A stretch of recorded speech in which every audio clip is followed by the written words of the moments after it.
सुधीर अपनी पत्नी राधा को बहुत प्यार करता था। दोनों की शादी को करीबन 5 साल बीत चुके थे, लेकिन अभी भी वही प्यार उनके लिए बरकरार था। सुधीर और राधा दोनों एक दूसरे से प्यार करते थे। सुधीर को अपनी राधा से बहुत प्यार था, वहीं पर राधा भी सुधीर पर विश्वास करती थी और खुद को खुशकिस्मत मानती थी कि उसे ऐसा पति मिला है। और वहीं पर सुधीर एक प्राइवेट कंपनी में नौकरी करता था। वहाँ पर भी वहाँ राधा के ख्यालों में ही खोया रहता था, क्योंकि उसे राधा जैसी कोई लड़की दिखाई ही नहीं देती थी। उसे राधा से इतना प्यार था। राधा अपने सुधीर पर पूरा विश्वास करती थी, हमेशा किसी के कहने में नहीं लगती थी और सुधीर पर आँख बंद करके विश्वास करती थी। सुधीर की इंतज़ार करती थी ताकि वहाँ खाना साथ में खा सके। एक दिन की बात है जब पड़ोस वाली आती है। अरे क्या हुआ, तुम्हारा मुँह इतना उदास क्यों है? उदास देखकर तो कुछ अजीब ही लग रहा है। क्या बात है बहन, क्या हुआ तुम्हें? अरे कुछ नहीं, वो क्या है ना, सुधीर जी अभी तक घर नहीं लौटे ना, तो मुझे चिंता हो रही है। वो लंच भी मेरे साथ ही करते हैं और वो खाना नहीं खाते तब तक मैं भी खाना कहाँ खा पाती हूँ। अरे कहीं वो किसी के चक्कर में तो नहीं है? अरे अरे क्या बात कर रही हो, उनके बारे में तो ऐसी बात बोलो ही मत, क्योंकि मेरे पति बिल्कुल बेस नहीं है। राधा पड़ोस वाले के मुंह पर ऐसा कह देती है। उनके बारे में तुम ऐसी बातें मत ही किया करो, तुम्हें पता है ना मेरे पति ऐसे नहीं है। तुम्हारे पति भले ही होंगे किसी दूसरे के चक्कर में, लेकिन मेरे पति कभी ऐसा काम ही नहीं करते, वह मुझसे बहुत प्यार करते हैं। अरे अरे मैं तो तुम्हारे लिए ही बोल रही थी, भला मुझे ही सुनना पड़ रहा है 10 बातें तुम्हारी। चलो जो भी है, कुछ भी हो, लेकिन मैंने तो तुम्हारे लिए ही बोला था। अब मैं चलती हूँ। यहाँ कहकर पड़ोस वाली वहाँ से चली जाती है। कुछ समय बीतता चला जाता है। एक दिन सुधीर से राधा कहती है, अरे पड़ोस वाली पता नहीं क्या क्या बोल रही थी कि उनके पति का कोई चक्कर है तो तुम्हारा भी होगा। मैंने तो उनके मुंह पर बोल दिया मेरे पति ऐसे नहीं है।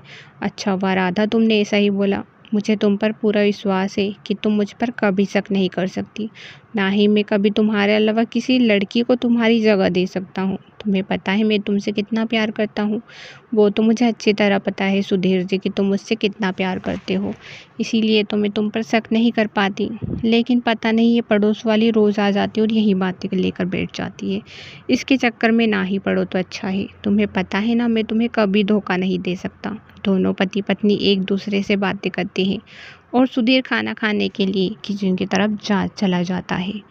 कुछ समय बाद सुधीर की कंपनी में एक लड़की आती है, जिसे देखकर सुधीर उसकी तरफ आकर्षित होने लगता है। लेकिन फिर उसे अपनी राधा की याद आ जाती है, तो फिर उससे वहाँ दोस्ती ही कर लेता है। दोनों में काफ़ी अच्छी दोस्ती हो जाती है। दोनों ही एक ही कास्ट के थे और दोनों को एक दूसरे की बातें भी अच्छी लगती थी, इसलिए दोनों में अच्छी दोस्ती हो जाती है।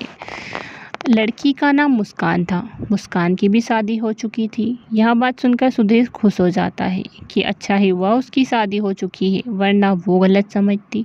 कुछ समय बीतता चला जाता है और सुधीर और वह लड़की दोनों ही मार्केट में साथ साथ घूमने लगते हैं, क्योंकि दोनों में काफ़ी ज़्यादा अच्छी दोस्ती हो जाती है। दोनों साथ में शॉपिंग भी करने लगते हैं। लेकिन जब भी सुधीर मुस्कान के साथ होता था तब भी उसे राधा का ख्याल होता था। वह एक ड्रेस देखता है तो सोचता है मेरी राधा के लिए मैं यहाँ ड्रेस ले लूँ, कितनी अच्छी लगेगी। अरे सुधीर क्या सोच रहे हो? फिर सुधीर भी मुस्कान को अपनी राधा के बारे में बता देता है। एक रात को राधा काफ़ी देर तक इंतज़ार कर रही थी, लेकिन सुधीर घर नहीं आ रहा था। राधा को अपने पति का काफ़ी ज़्यादा चिंता होने लगी कि पता नहीं सुधीर इतनी लेट क्यों हो गई। फिर अचानक से सुधीर घर आ जाता है। सुधीर को ऑफिस में कुछ ज़रूरी काम था, इसीलिए वहाँ ऑफिस से घर लेट आया था। राधा उससे सवाल जवाब करती है। अरे राधा, तुम्हें मुझ पर विश्वास नहीं है क्या? हमेशा सवाल जवाब करती हो। इतनी लेट में ऑफिस के काम में हुआ, तुम्हें पता है ना मैं तुमसे कितना प्यार करता हूँ। वो तो मुझे पता है, लेकिन फ़ोन भी नहीं उठाया आपने तो मुझे चिंता तो होगी ही ना। एक पत्नी हूँ तो अब इतना तो पूछ ही सकती हूँ ना। हाँ हाँ वो तो पता है, लेकिन तुम सवाल जवाब कितने करती हो कि लड़की थी या नहीं, ऐसे वैसे सवाल मत किया करो, ये मुझे बिल्कुल भी अच्छे नहीं लगते। दोनों थोड़ी देर बाद बहस करके सो जाते हैं। एक दिन रेस्टोरेंट में सुधीर अपनी दोस्त के साथ चला जाता है, क्योंकि मुस्कान ही उसे ज़बरदस्ती रेस्टोरेंट खाना खिलाने के लिए ले जाती है।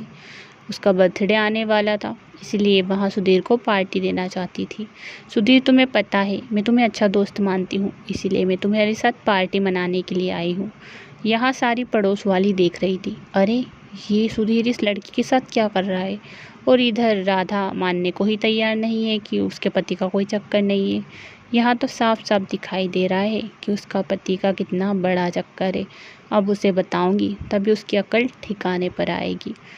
पड़ोस वाली राधा के पास जाकर फिर उसके कान भरने लगती है। तुम्हें पता है तुम्हारे पति को मैंने एक औरत के साथ देखा और वो बड़ी हॉट लग रही थी। तुम्हें पता है वहाँ जो लड़कियाँ होती है ना मॉडर्न ड्रेस में ऐसे ही कपड़े पहने थी। क्या बात कर रही हो? सच में ऐसा है क्या? मुझे तो विश्वास नहीं हो रहा सुधीर जी ऐसा कर सकते हैं। तुम्हें पता है वो कल रात को भी बहुत लेट घर आए। हाँ हाँ, लड़की का चक्कर ऐसा ही होता है। मेरे पति भी ऐसा ही करते हैं, इसीलिए तुमसे बोल रही हूँ। अपने पति का ख्याल रखो, वरना पता नहीं कब हाथ से फिसल जाएंगे। यह बात सुनते ही राधा तो बेचैन हो जाती है। रात को वहाँ सुधीर से झगड़ा करने लगती है। तुम्हारी हिम्मत कैसे हो मुझे धोखा देने की? तुम्हें पता नहीं है मैंने कितना विश्वास किया था और एक तुमने मुझे इतना बड़ा धोखा दिया। यहाँ सुनते ही सुधीर हैरान हो जाता है। क्या बात कर रही हो? फिर से तुम्हारी यही बकबक शुरू हो गई। तुम्हें पता नहीं क्या हो गया है राधा, पहले जैसी बिल्कुल नहीं रही। मुझ पर हमेशा शक करती रहती हो, ऐसा क्या हो गया है तुम्हें? तुम्हें पता है मैं तुम्हारे बारे में कितना सोचता हूँ, मुझे सब पता चल गया है। तुम्हारे जो ऑफिस में वो लड़की है उसका चक्कर चल रहा है ना। रुको रुको, मैं तुम्हें थोड़ी ही देर में बताता हूँ। सुधीर कहीं चला जाता है। यहाँ देखकर राधा हैरान थी कि कहीं वहाँ गुस्से में कहीं कर ना ले। हे भगवान, ये मैंने क्या कह दिया?